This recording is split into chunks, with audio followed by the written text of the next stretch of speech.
नमस्कार. आज आपल्यासमोर काही सरकारी कागदपत्र आहेत आणि यात वेगवेगळ्या शैक्षणिक पोर्टल्स आणि उपक्रमांची माहिती आहे. हो, म्हणजे वरवर पाहिलं तर ही फक्त वेबसाईट्सची एक मोठी यादी वाटेल. अगदी. पण आपला उद्देश फक्त ही यादी वाचणं नाहीये, तर या सगळ्या पोर्टल्समधून आपल्या देशातल्या डिजिटल शिक्षणाचं नेमकं काय चित्र उभं राहतंय ते आपल्याला उलगडून बघायचंय. म्हणजे हे सगळे सुटे तुकडे जोडून काहीतरी एक मोठी गोष्ट तयार होते का ते पाहूया. आणि ही गोष्ट खरंच खूप मनोरंजक आहे. कारण हे सुटे उपक्रम नाहीत. यात म्हणजे एक विचार दिसतो, एक पद्धतशीर रचना दिसते. शिक्षण व्यवस्थेच्या प्रत्येक भागाला एक डिजिटल स्पर्श करण्याचा प्रयत्न. बरोबर. चला तर मग याच रचनेचा शोध घेऊया. सुरुवात करूया पायापासून. मला वाटतं 2015 मध्ये सुरू झालेले काही उपक्रम याच पायाभरणीवर लक्ष केंद्रित करत होते. शाळा दर्पण पासून सुरुवात करूया का? याची नेमकी गरज काय होती? नक्कीच. शाळा दर्पण 5 जून 2015 रोजी सुरू झालं. आणि त्याची गरज म्हणजे त्याआधीची परिस्थिती आपल्याला बघावी लागेल. पालक, शिक्षक, विद्यार्थी आणि शाळेचं व्यवस्थापन यांच्यात माहितीची प्रचंड दरी होती. सगळं कागदावर किंवा तोंडी? हो, हजेरी, निकाल, शाळेच्या सूचना सगळं तसंच. शाळा दर्पणने हे सगळं डिजिटल प्लॅटफॉर्मवर आणलं. हे सुरुवातीला केंद्रीय विद्यालयांसाठी होतं, जिथे पालकांना आपल्या मुलाची शाळेतली प्रगती, हजेरी, अगदी शाळेची फी सुद्धा ऑनलाईन पाहता येऊ लागले. अगदी. थोडक्यात सांगायचं तर शाळेच्या 4 भिंतींच्या आत काय चाललंय हे तंत्रज्ञानाने पारदर्शक केलं. म्हणजे माहितीच्या देवाणघेवाणीतले अडथळे दूर करून सगळ्यांना एकाच पातळीवर आणणं. पण फक्त प्रशासन सुधारून भागत नाही, शिक्षणाचा दर्जाही तपासावा लागतो, नाही का? आणि इथेच शाळा सिद्धी समोर येतं. पण त्याची पद्धत पारंपरिक तपासणीपेक्षा खूप वेगळी आहे असं दिसतंय. हो, आणि यातला सर्वात महत्वाचा फरक आहे. शाळा सिद्धी 7 नोव्हेंबर 2015 रोजी सुरू झालं. पारंपरिक पद्धतीत कसं असायचं, बाहेरून निरीक्षक यायचे, शाळेची तपासणी करायचे आणि अहवाल द्यायचे. त्यात एक प्रकारचा धाक असायचा. बरोबर. शाळा सिद्धीने हा दृष्टिकोन बदलला. हे शाळांसाठी एक आत्ममूल्यांकन साधन आहे. आत्ममूल्यांकन. हो, म्हणजे शाळांनी स्वतःच ठरवलेल्या निकषांवर स्वतःला तपासायचं, आपल्यात काय उणिवा आहेत हे शोधायचं आणि त्या सुधारण्यासाठी योजना बनवायची. हा दृष्टिकोन तर खूपच वेगळा आहे. म्हणजे तुम्ही शाळांना आरोपीच्या पिंजऱ्यात उभं करण्याऐवजी त्यांच्यावर विश्वास टाकत आहात. पण यात एक धोका नाही का, की शाळा स्वतःला कागदावर उत्कृष्ट दाखवतील यावर काही नियंत्रण आहे का? खूप चांगला मुद्दा आहे. आणि सुरुवातीला ही भीती होतीच. पण हा उपक्रम NIEPA म्हणजे national institute of educational planning and administration या संस्थेमार्फत राबवला जातो. अच्छा. हे शिक्षण क्षेत्रातील नियोजनासाठी देशातील सर्वोच्च संस्था आहे. त्यामुळे शाळांनी भरलेली माहिती आणि त्यांनी केलेले दावे यांची पडताळणी करण्याची यंत्रणाही यात आहे. पण मूळ उद्देश शिक्षा देण्याऐवजी विकासाला चालना देणं हाच आहे. आणि हे लगेच देशभर लागू केलं की काही प्रायोगिक तत्वावर? नाही, सुरुवातीला तामिळनाडूतील 4 जिल्ह्यांमध्ये प्रायोगिक तत्वावर राबवून मगच याचा विस्तार करण्यात आला. अच्छा. म्हणजे पाया रचताना प्रशासन, शाळा दर्पण आणि मूल्यांकन, शाळा सिद्धी या दोन्ही गोष्टींवर लक्ष दिलं गेलं. पण उच्च शिक्षणाचं स्वप्न पाहणाऱ्या अनेक विद्यार्थ्यांसाठी एक मोठी अडचण असते, ती म्हणजे आर्थिक. मला वाटतं विद्यालक्ष्मी पोर्टल त्याच गरजेतून आलं. नक्कीच. विद्यालक्ष्मी सुद्धा 2015 मध्येच आलं. तुम्ही विचार करा, एका लहान गावातल्या हुशार विद्यार्थ्याला मोठ्या शहरात जाऊन शिकायचं आहे. त्याला शैक्षणिक कर्जासाठी वेगवेगळ्या बँकांमध्ये फिरावं लागायचं. प्रत्येकाची प्रक्रिया वेगळी, कागदपत्र वेगळी. खूपच किचकट असणार ते. हो ना. विद्यालक्ष्मीने हे चित्र बदललं. हे शैक्षणिक कर्जासाठी एक खिडकी योजना आहे. विद्यार्थी एकाच ठिकाणी वेगवेगळ्या बँकांच्या कर्ज योजना पाहू शकतात, तुलना करू शकतात आणि अर्जही करू शकतात. वा. म्हणजे त्यांचं स्वप्न आणि आर्थिक वास्तव यातला पूल बांधायला मदत झाली. म्हणजे 2015 मध्ये प्रशासकीय, मूल्यांकनात्मक आणि आर्थिक पाया रचला गेला. पण फक्त चांगली व्यवस्था असून भागत नाही, शिक्षणाचा दर्जाही महत्वाचा आहे. आणि मला वाटतं 2017 मध्ये सुरू झालेल्या उपक्रमांचा रोख नेमका याच गुणवत्तेवर होता. शगुन हे त्याचं उत्तम उदाहरण आहे, बरोबर? अगदी. शगुन हे नावच शाळा आणि गुणवत्ता या शब्दांवरून तयार झालंय. हे 18 जानेवारी 2017 रोजी सुरू झालं.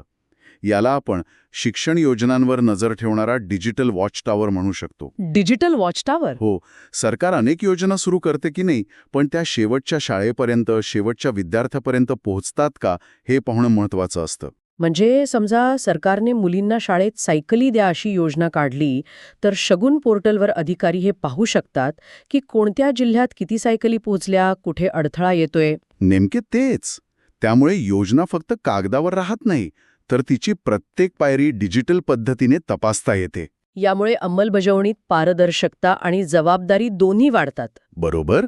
आणि याच धर्तीवर सहकार्यासाठी एक नवीन पूल बांधला गेला, तो म्हणजे शाळा सारथी पोर्टल. खाजगी संस्थांना सरकारी शाळांमध्ये आणणं, ही कल्पना ऐकायला तर खूप चांगली वाटते. पण यामुळे दोन प्रकारच्या शाळा तयार होण्याचा धोका नाही का? म्हणजे एक ज्यांना CSR निधी मिळतो आणि दुसरी ज्या दुर्लक्षित राहतात, हा समतोल कसा साधला जातो? हा एक खूप महत्वाचा आणि व्यावहारिक प्रश्न आहे. शाळा सारथी हे 6 नोव्हेंबर 2017ला सुरू झालेलं एक व्यासपीठ आहे. हे काय करतं, तर मदत करू इच्छिणाऱ्या संस्थांना आणि ज्यांना मदतीची गरज आहे अशा शाळांना एकत्र आणतं. अनेकदा कंपन्यांना त्यांच्या CSR निधीतून मदत करायची असते, पण त्यांना योग्य शाळा सापडत नाही. हे पोर्टल तो मार्ग सोपा करतं. हो. आणि तुमचा डिसइक्वालिटीचा मुद्दा महत्वाचा आहे. म्हणूनच या पोर्टलसोबतच नीती आयोगाचं NGO दर्पण पोर्टलही काम करतं, जे देशभरातील अशासकीय संस्थांची माहिती एकत्र ठेवतं. अच्छा, म्हणजे त्यातून कोणत्या भागात जास्त संसाधनांची गरज आहे हे कळतं? बरोबर. आणि त्यानुसार धोरणं आखता येतात. उद्देश हा आहे की सरकारी प्रयत्नांना सामाजिक आणि खाजगी क्षेत्राची जोड मिळावी. आतापर्यंत आपण शाळा आणि त्यांच्या व्यवस्थापनावर बोललो, पण आता जरा उच्च शिक्षण आणि संशोधनाच्या जगात जाऊया. 2018 हे वर्ष या क्षेत्रात मोठी क्रांती करणारं ठरलं असं दिसतंय. सुरुवात करूया इम्प्रेसपासून. नावच खूप प्रभावी आहे. हो, इम्प्रेस म्हणजे impactful policy research in social sciences. हे 25 ऑक्टोबर 2018 रोजी सुरू झालं. यामागचा विचार खूप मोठा आहे. अनेकदा विद्यापीठांमध्ये होणारं सामाजिक शास्त्रांमधलं संशोधन हे फक्त लायब्ररीपुरतं मर्यादित राहतं. ते देशाची धोरणं ठरवणाऱ्यांपर्यंत पोचत नाही. अगदी इम्प्रेस हाच पूल बांधायचं काम करतं. ते अशा संशोधनाला प्रोत्साहन देतं आणि निधी पुरवतं ज्याचा थेट परिणाम देशाच्या धोरणांवर होऊ शकेल. आणि याची जबाबदारी कोणाकडे आहे? याची जबाबदारी ICSSR म्हणजेच Indian council of social sciences research या देशातील सामाजिक संशोधनासाठी सर्वोच्च संस्थेकडे आहे. वाह, म्हणजे ज्ञानाला केवळ वर्गापुरतं मर्यादित न ठेवता ते देश चालवण्याच्या कामी आणण्याचा हा प्रयत्न आहे. आणि ज्ञानाबद्दल बोलायचं झाल्यास राष्ट्रीय डिजिटल ग्रंथालय किंवा NDLचा उल्लेख केल्याशिवाय पुढे जाताच येणार नाही. याची आकडेवारी तर डोळे दिपवणारी आहे. खरंच, राष्ट्रीय डिजिटल ग्रंथालय म्हणजे NDL हे जून 2018 मध्ये सुरू झालं आणि हे शिक्षण क्षेत्राच्या लोकशाहीकरणाच्या दिशेने टाकलेलं कदाचित सर्वात मोठं पाऊल आहे. कल्पना करा, देशातल्या प्रत्येक विद्यार्थ्याला, मग तो कोणत्याही गावात किंवा शहरात असो, जगातील सर्वात मोठ्या लायब्ररीची किल्ली मिळाली आहे. किती पुस्तकं आहेत यावर? यावर 200 पेक्षा जास्त भाषांमधील जवळपास 1.9 कोटी पुस्तकं आणि इतर शैक्षणिक साहित्य आहे.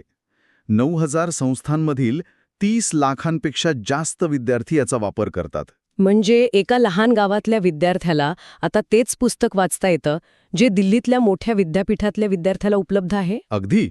ज्ञानावरची मक्तेदारी संपवणारे हे एक शक्तिशाली साधन आहे. याच संदर्भात शोधगंगा, शोध सिंधूचाही उल्लेख आहे. NDL जर ज्ञान मिळवण्यासाठी असेल तर शोधगंगा काय करतं? खूप छान जोडणी केलीत. NDL हे ज्ञान घेण्यासाठी आहे, तर शोधगंगा, शोध सिंधू हे ज्ञान देण्यासाठी आणि पुढे नेण्यासाठी आहे. आपल्या देशात दरवर्षी हजारो संशोधक PhD करतात, बरोबर, आणि त्यांचे प्रबंध सादर करतात. हो, पण ते प्रबंध विद्यापीठाच्या कपाटातच राहतात. पूर्वी तसंच व्हायचं, धूळ खात पडायचे. त्यामुळे एकाच विषयावर वेगवेगळ्या ठिकाणी पुन्हा तेच संशोधन व्हायचं. शोधगंगाने हे सर्व प्रबंध एका डिजिटल प्लॅटफॉर्मवर आणले. अच्छा. आता कोणताही नवीन संशोधक आधी काय काम झालं आहे हे सहज पाहू शकतो आणि त्याच्या पुढे आपलं संशोधन सुरू करू शकतो. म्हणजे कामातील द्विरुक्ती टळते आणि ज्ञानाची साखळी तुटत नाही. एक प्रकारे संशोधनाची एक मोठी सामायिक वहीच तयार झालीय. अगदी बरोबर. आता शेवटच्या टप्प्याकडे वळूया. आतापर्यंत आपण व्यवस्था, गुणवत्ता आणि ज्ञानाच्या प्रसाराबद्दल बोललो. पण शिक्षण म्हणजे केवळ माहिती नाही, तर कौशल्यही आहे. ई-यंत्र आणि फॉसी हे 2 उपक्रम याच कौशल्यांवर लक्ष केंद्रित करतात असं दिसतंय. हो, आणि हे भविष्यविधी उपक्रम आहेत. ई-यंत्र हे अभियांत्रिकीमधील सैद्धांतिक आणि व्यावहारिक ज्ञानातील दरी कमी करतं.